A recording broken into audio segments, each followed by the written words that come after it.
everyone. It's Dana here. I'm so excited that you have joined me for the Digital Brand Health Check webinar, my last webinar of 2019. I can't believe holidays are just around the corner, getting all the Christmas presents ready. I'll be heading down to Florida for about 10 days to see family and friends. So my fiance and I are very excited about that. So I hope that you guys are ending the year on a truly successful and joyous note. And there's so many exciting things coming in 2020. And I hope that this webinar really serves as the ability for you to do a recap of where your social media really took place in 2019. Where were your challenges? Where were the successes? What are things that you can really look forward to in 2020? What are the new features? What are the new metrics to pay attention to make sure that your social media strategy is really in line and helping to push forward those business objectives? So without further ado, people might start to trickle in, but let's go ahead and get started. So today's agenda. So I'm going to go over the tools needed to capture social media metrics, why social media metrics matter, social media metrics, and how do they then equal to your business objectives. So if you're speaking to somebody within a partnership or a senior level, someone in leadership, and they're like, well, why does that matter? Why does that stat even matter? You're able to tell them, well, it did this from a business standpoint. I'm going to go over my top 5 social media metrics that matter, the key ones to follow. Top 5 video metrics that matter. Video is so important as we go into 2020. And then my top 5 2020 digital trends. So let's go. Also, while we're going through this, please remove all distractions. If your cell phone is near you, turn it upside down, put it on vibrate, remove any other browser tabs that you might have open. You signed up for this webinar to learn something. So I really want you to invest in yourself in this moment. I promise not to take too long. Ask me any questions you have. So right to the right-hand side, you'll see that there's a comment section. So please put your questions in the comment section, and I promise to get to them if I can. And if I can't answer them during the webinar, I promise to respond to you via email. So remove all those distractions, do that right now, and let's go. So quick introduction for those of you that don't know me. I'm originally from Florida. I currently live in Los Angeles. I was just visiting back in New York, and I used to live there for about 4.5 years. I started Positive Equation to really work with nonprofits and purpose-driven brands on helping them really execute and create strategies in social media. And that's kind of evolved over the past 3 years to where now I do a lot of more of consulting and coaching. I feel so excited when you're empowered as marketers. So teaching you the skills to feel confident in what you're doing in social. And so I'll go over a couple ways that we can work together, but Positive Equation is really focused on providing the right tools and resources specific to your business needs to have you reach success and really create impact with the cause or brand that you work for.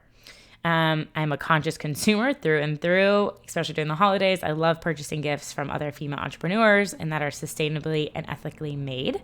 I've had a really interesting career. Last season, I worked on American Idol as a digital producer. I've worked the tennis US Open for 2 years. So really amazing work. And I just wrapped working on the Movember campaign for men's health just this past November. And my happy place, I literally just got off a plane. I took a red eye last night from New York back to Los Angeles. I did drink a glass of Cabernet. And I just love traveling and exploring new places. So a little bit about me. So here's a couple ways that we can work together. I want to go over this quickly, and then we'll get into the meat of really what we're going to be talking about. So I have online courses, which is really where it's a lower price point item that you as a marketer can go in or for your team, and they're like $99 to like low 200s, and you can purchase. I'm working on some courses for 2020. Currently, there's a course that's only 4 videos. I make them super tactical and able to be completed. I know there's some courses out there where it's like 20 modules and it's like, oh, that's such amazing content, but you're never going to finish it. So I make them Very succinct. There's one right now about how to double your donations on Facebook, which is key, just coming off of Giving Tuesday and heading into the new year. So that one's online right now. I do workshops that are fully customized to your business. So we talk about what are the things that you're trying to achieve in X amount of time. And I sit down with you. I do a full deep dive analysis onto your social channels.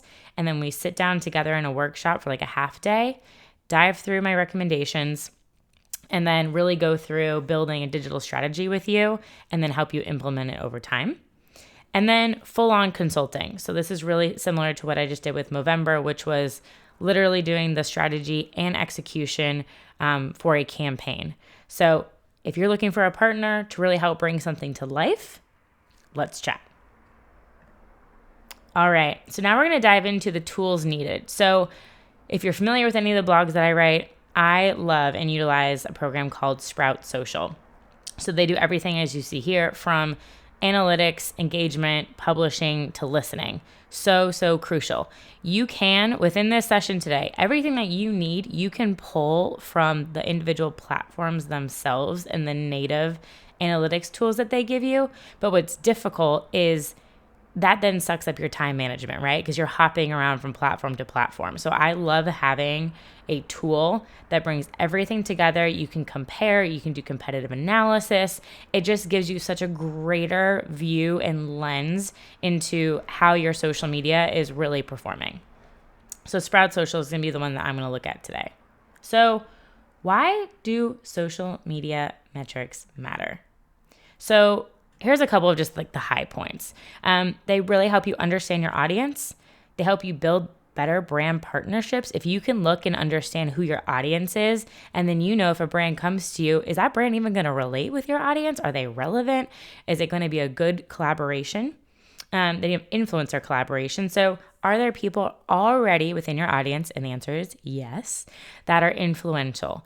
How can you reach out to them, see if there's ways to partner together? And if there is, you're looking to do a bigger influencer campaign, being able to look at your metrics allows you to see what's working, right?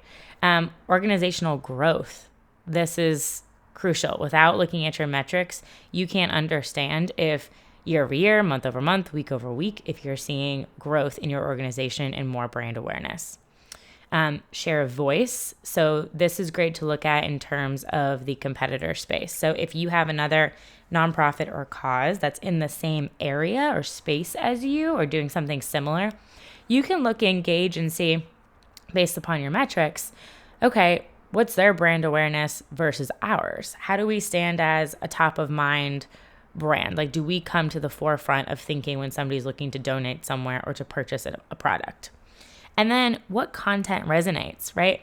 If you're not looking at your metrics weekly, monthly, you're not going to be able to see, like, you could just be putting out stuff.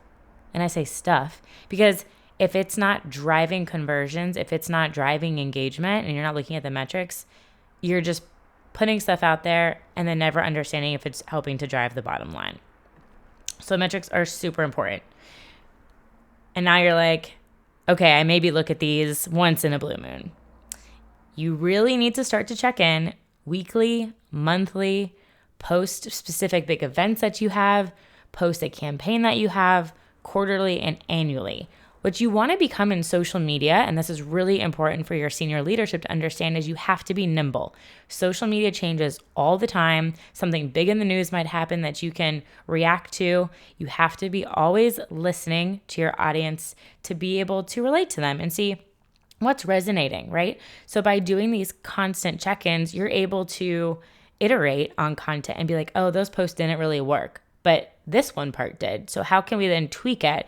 And the next month, we're going to focus on this. So looking at them constantly is super beneficial. So I wanted to just show you a little bit of the back end of Sprout Social. This is Positive Equations channels. So this shows you the reports page. And as you can see, there's a lot of information on the left-hand side. I just pulled up the group report for right now. So if I was to have a video of this and scroll down, there's my engagement metrics, there's impressions, there's audience information, there's a lot more data. But what you can see here is just top line. I can see my impressions, my engagements, my link clicks, excuse me. And this is across look at all these channels it's tracking for me right now: Twitter, Facebook, Instagram, LinkedIn, Pinterest. I don't have to individually go to each of these platforms to pull in this data. So on the right-hand side, I could also uncheck each of these boxes and only see a specific platform. Or you can dive deeper into going into the specific platforms on the left-hand side. The other thing I can do here is this is tracking from October 1st till December 9th, so very recent.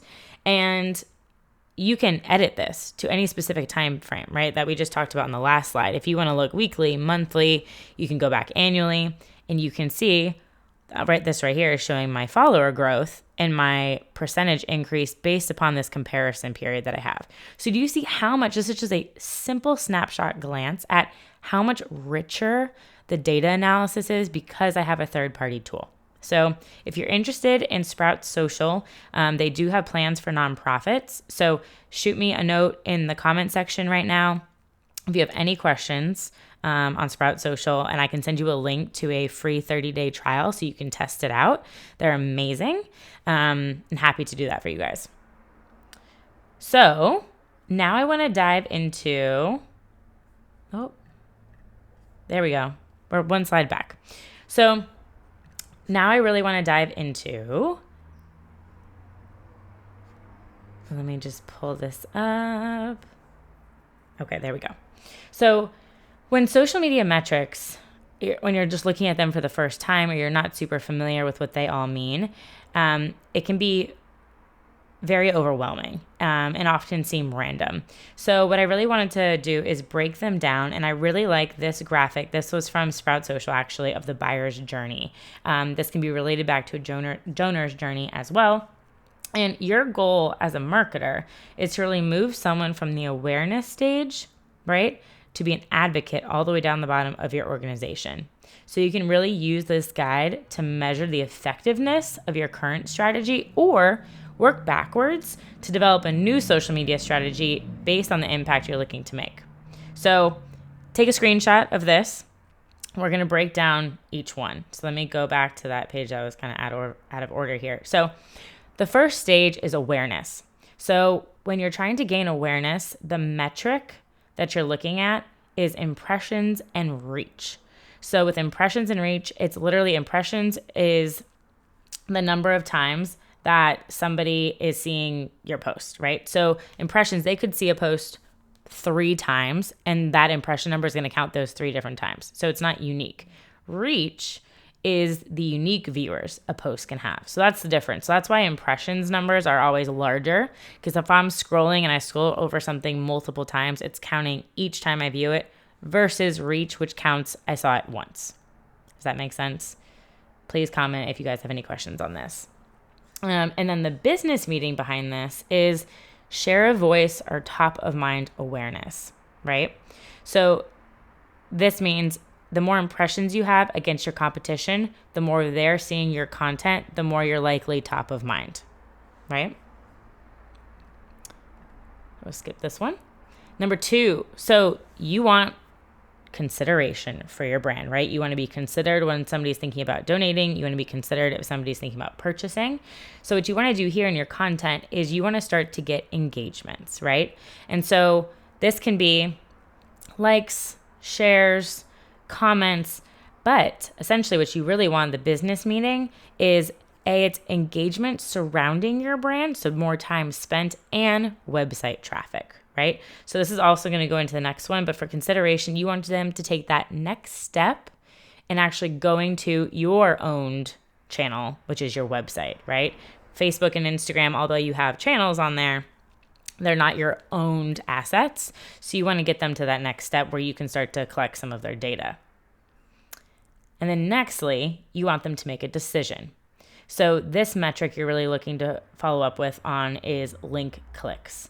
So in this case, on a post, you are driving the purpose of you pushing out that content is to have them go to the website. The difference with the engagement is you just want them to be more involved with your brand. Once you're pushing them to the decision stage, your copy and your content changes because you want a specific call to action. So you want them, the business meaning of this is it's a purchase, it's a donation, it's an email sign up. It's very specific. Whereas the previous one right here for consideration might be more entertainment, okay? Might be more educational. This post is a specific drive to do something. You want a decision to be made, right? So these stages should also help you think about how to create your content, right? Again, please keep asking questions in the comments and I will dive in there. The last or second to last stage is adoption. So this is interesting because this is the stage where hopefully people are starting to message you and talk about your organization. And the metric here that you really want to pay attention to is your own response rate. Okay, so this is great to see. Facebook shows it to you a lot right on the front page. How quick are you responding to people? How long does a message sit there without being responded to, right? And what is that message? Is it happy? Are they mad? What's the customer service angle here? So the metric, they have response time and there's a response rate. And then the business meaning here is message sentiment and satisfaction. So are they happy, right? So I think what's really interesting here is research from Sprout Social shows that answering a customer's question on social media prompts 49% of consumers to purchase. 49%, so nearly half. So you have to be good at responding to people. People expect responses, especially on social. They expect them super quickly, usually within an hour.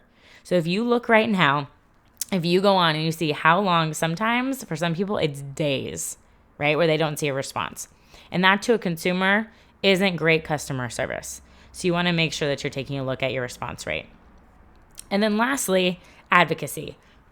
So this is the point where the metric you're looking at is earned impressions, mentions, user-generated content. So at this point, hopefully there's a ton of people out there posting about your brand, like this girl right here taking a selfie. Let's just say those glasses were for sale, right? So they love your brand so much that they're going to take to their own social media channels and post about you, right? So the metric is the earned impressions, the mentions of your handles, hashtags, the number of user-generated content, and the business meaning there is those people are now giving referrals.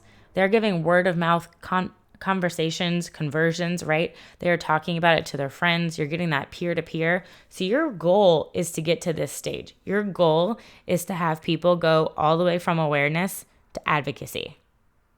So I know I went through that pretty quickly.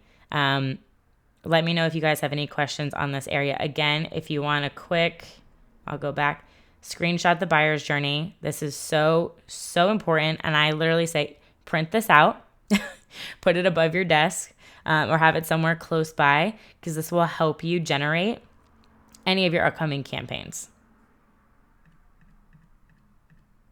Okay, so now we're diving into the top 5 social media metrics that matter, right? So my top 5 are engagement rate, response rate, click-through rate, your network referrals via Google Analytics, and reach versus impressions. Give me some emojis if you guys are still with me. Send me some little praise hands or if any of these resonate with you. And let's dive on in. Number 1, engagement rate. So the engagement rate is the number of engagements divided by impressions or reach. Again, remember impressions, you're going to have a different number than if you divide it by reach. And a high rate is what you want. And that's when people find the post interesting. Point blank, your engagement rate is so important because it's answering the question of, does your content resonate with people? If your engagement rate is low, and here's the thing, engagement rates differ based upon platform. Since Facebook's gone through and done multiple changes, Instagram rates are normally lower than a platform like Instagram. Same thing with Twitter.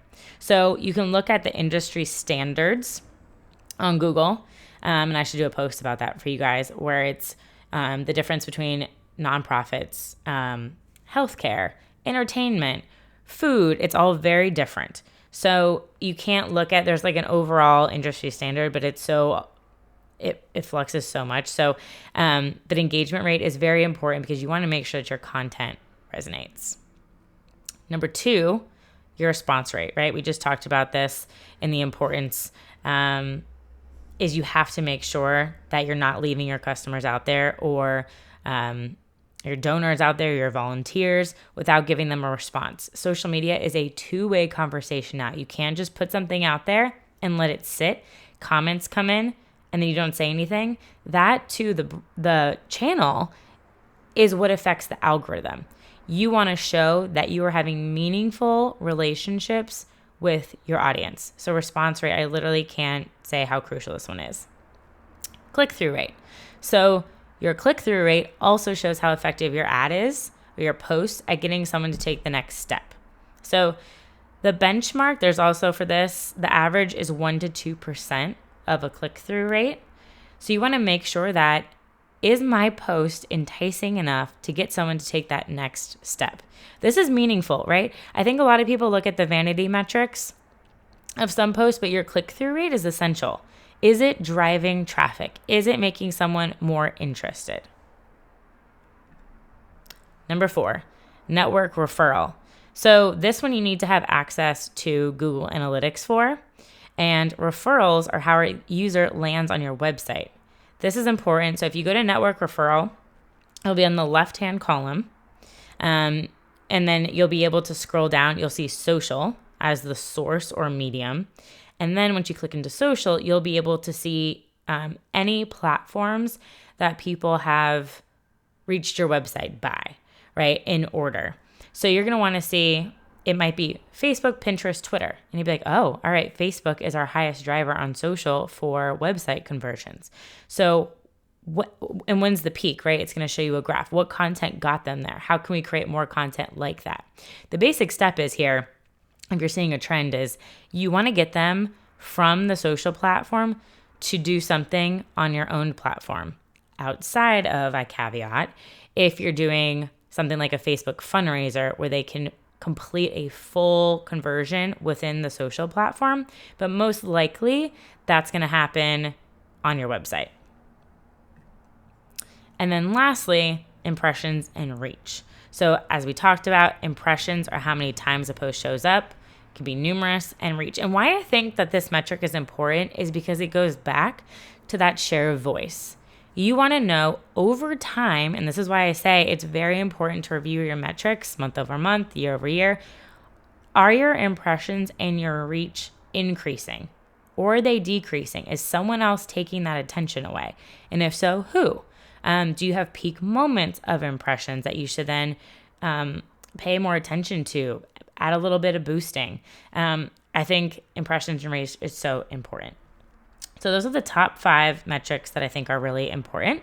And I wanted to add something about video. I put video metrics in here because I think they don't get talked about a lot, the correct ones. A lot of people look at the 3-second video views as the number that everyone shares, which is a vanity view. If somebody's viewing your content for 3 seconds, it's probably a quick scroll. And that's not helping you. That's not helping you better understand if your video content is working. And going into 2020, all of the platforms have invested so much money. If you look at Facebook and Facebook Lives and Facebook Watch and the shows they're putting out, Instagram with Instagram TV, and they're trying to push longer form content. YouTube, obviously LinkedIn now is doing LinkedIn Live.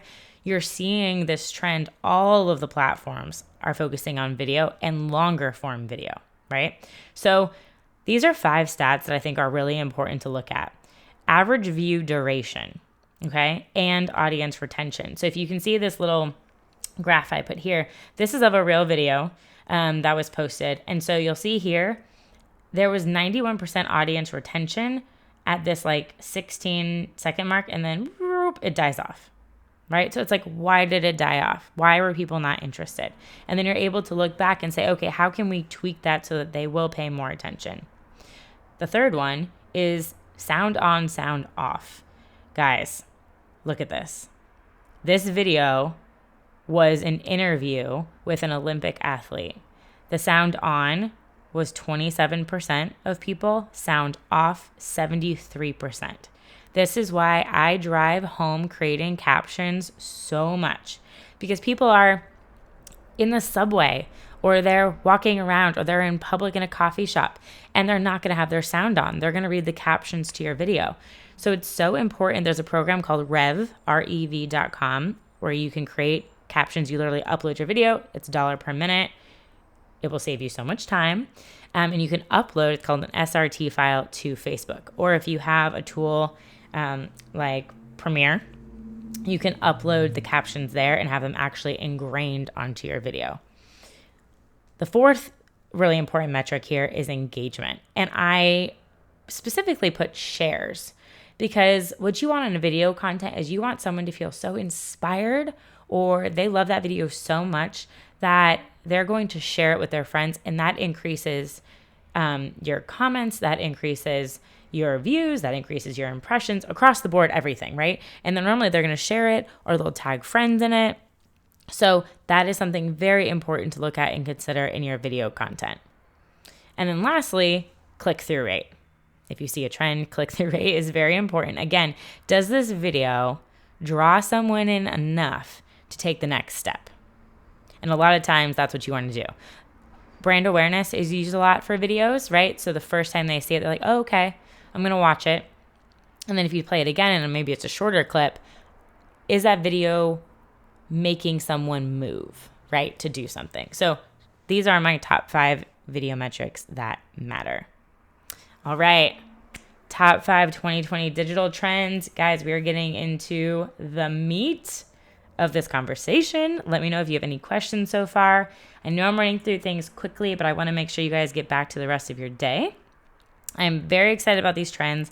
I did lots of research online because I wanted to make sure that what I thought were trends and worth talking about was also felt within the rest of the space and experts. So let's dive on in. So number 1, digital detox. So have you ever checked your screen time use lately? I did last week, actually. And if you're like me, it is shocking to see how many hours are spent on their phones. And this is not uncommon.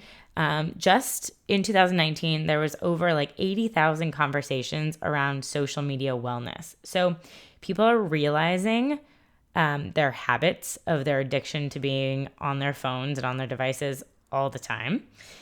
So what this means is, and you've seen it with some brands, people are taking a step back, right? So it's really important for us as marketers to put out quality over quantity of content, really dive into what your audiences are talking about, right? How are they talking about your brand? Find really authentic ways to engage. And this really goes back to your why. What is your brand about? If you are truly authentic and you're not just putting out crap, you're going to come across as a human and a brand that somebody wants to engage with because you're putting out something that is real and meaningful. Again, the key thing here is listening. I mentioned Spout Social.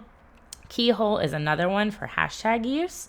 So you want to make sure that your videos are powerful, your photos, all of your call to actions. This is just so important. You need to create content that entertains, educates, and evokes emotion. I call it the 3 E's. Entertains, educates, and evokes emotion. Can I get a little prayer hands for that digital detox, right? We want to put out stuff that is meaningful, that is helpful, that's not just fluff, right? Number 2, and I have a whole blog post on this, by the way, that goes into greater detail with links and additional statistics. So I'll send that out to the group afterwards as well. Number 2, the next generation, Generation Z.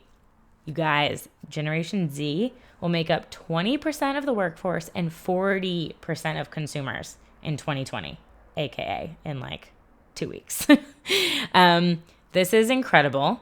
And just for clarity, Gen Zs are born between 1995 and 2015. So that means they're about 4 to 24 years old. And there's about 74 million of them. They are tech savvy. They love innovation. They love things to be personalized to themselves. They are diehard about brand purpose and transparency. So this generation, they were kids when the economy was hit really hard, and they can see through anything fake. They can see through fake advertising, and they're going to ask you tough questions. And as you've seen in the news and the media, they aren't afraid to speak up. They're not afraid to say something. They're not afraid to be leaders. They want to stand for something. They want you to stand for something, right? They want you to come out with a voice and be true. There are brands where they might lose followers, but their sales have skyrocketed because they're not afraid to say something wrong. Patagonia is a great example of this. They put out an ad in the New York Times that basically said, of their own bag, like, don't buy this. I think with this jacket, don't buy this jacket.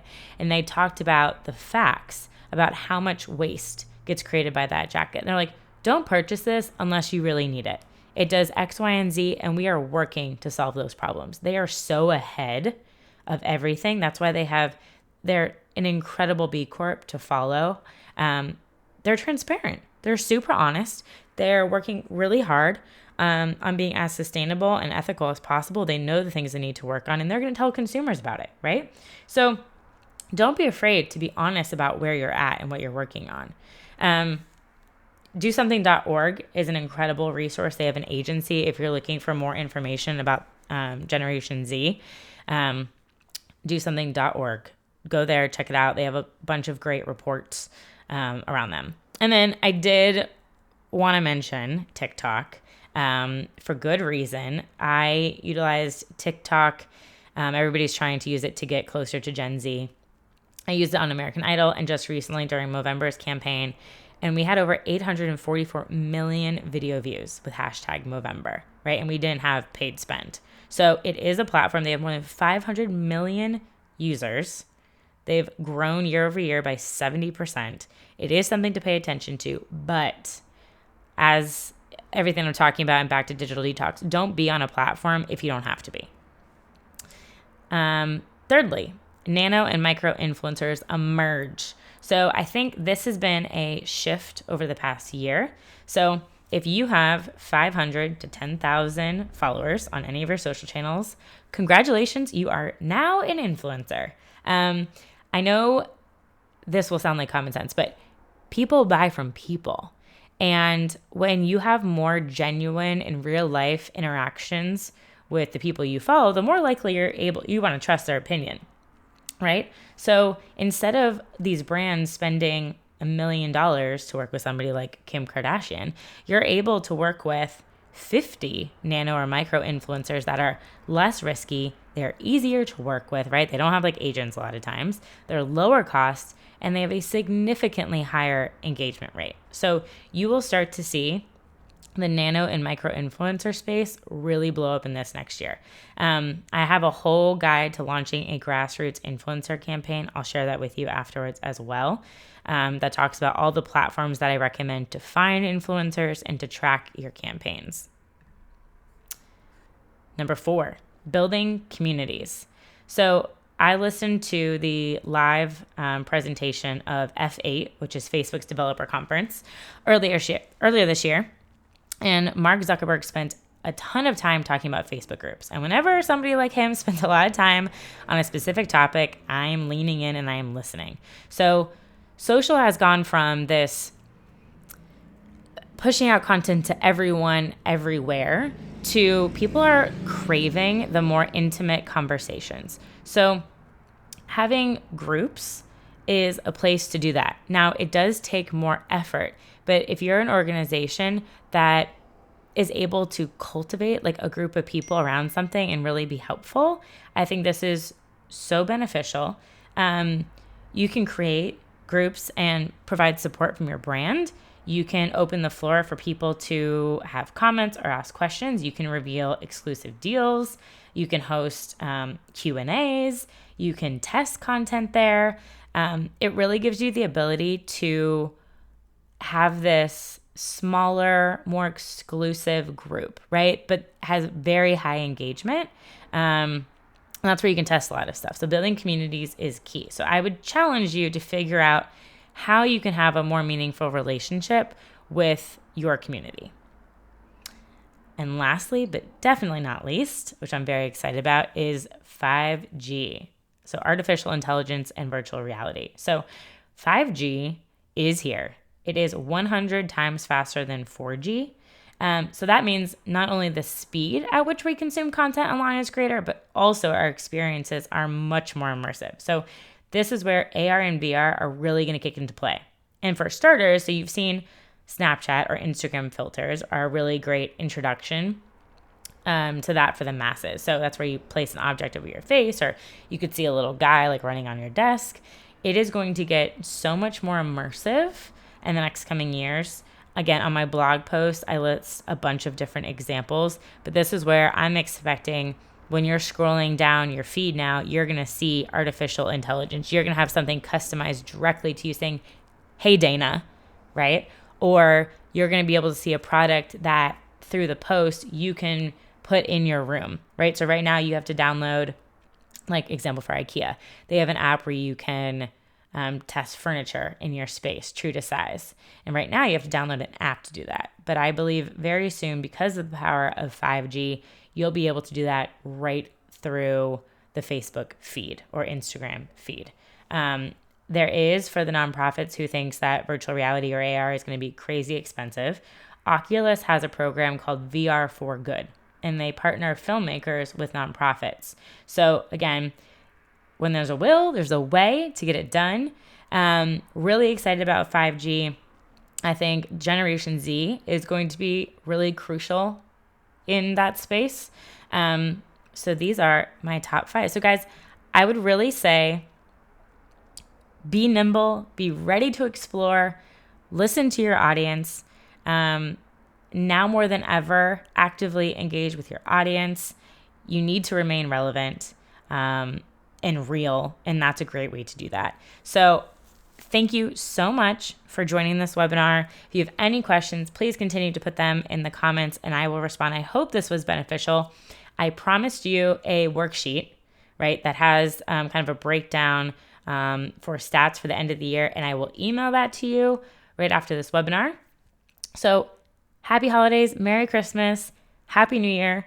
If you put your phone up to this QR code, like you're going to take a photo, it will open up my Facebook group, Purpose Driven Marketers. Please join it.